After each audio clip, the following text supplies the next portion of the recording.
Hello beauties, welcome to my channel Maha's beauty blend. Already నేను మీకు rice water toner గురించి చెప్పాను కదా. సో నౌ దాని యొక్క ప్రిపరేషన్ గురించి మనం తెలుసుకుందాం. దాని యొక్క ప్రిపరేషన్ కావాల్సిన ఐటమ్స్ ఏంటో మనం చూద్దాం.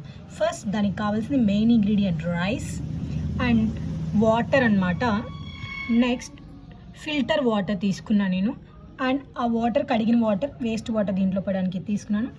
అండ్ రైస్ వాటర్ ప్రిపేర్ అయ్యింది, దీంట్లో మనం ఫిల్ చేసుకుందాం. సో ఫస్ట్ మనం ఈ రైస్ని ఈ వాటర్ పోసుకొని మంచిగా వాష్ చేసుకుందామండి. ఆల్రెడీ నేను 2 times వాష్ చేశాను, మళ్ళీ మీకు ఇంకొకసారి చూపిస్తున్నానండి. ఇది 3rd time నేను వాష్ చేస్తున్నాను.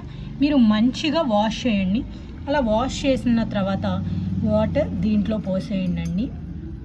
నెక్స్ట్ మనం ఇప్పుడు ఈ క్లీన్ చేసుకున్న తర్వాత ఈ ఫిల్టర్ వాటర్ని మనం దీంట్లోకి తీసుకుందామండి. ఆ ఫిల్టర్ వాటర్ దీంట్లోకి తీసుకున్నాక ఇలా ఎంత క్వాంటిటీ అయితే కావాలో అంత వాటర్ తీసుకొని మనం ఒక సైడ్కి పెట్టేసుకుందాం. ఒక 15 to 30 minutes మనం పక్కన పెట్టేసుకున్నాక ఈ బాటిల్లో మనం ఆ వాటర్ని ఫిల్ చేసుకుందాం. అంతే అండి. ఆ వాటర్ని మనం మన ఫేస్కి ఇలా స్ప్రే చేసుకుంటే చాలండి. మన ఫేస్లో ఒక ఫ్రెష్నెస్ అనేది ఆటోమేటిక్గా తెలిసిపోతుంది. మీకు కనుక ఈ వీడియో నచ్చినట్టయితే like, share and subscribe to my channel Maha's beauty blend. Thank you.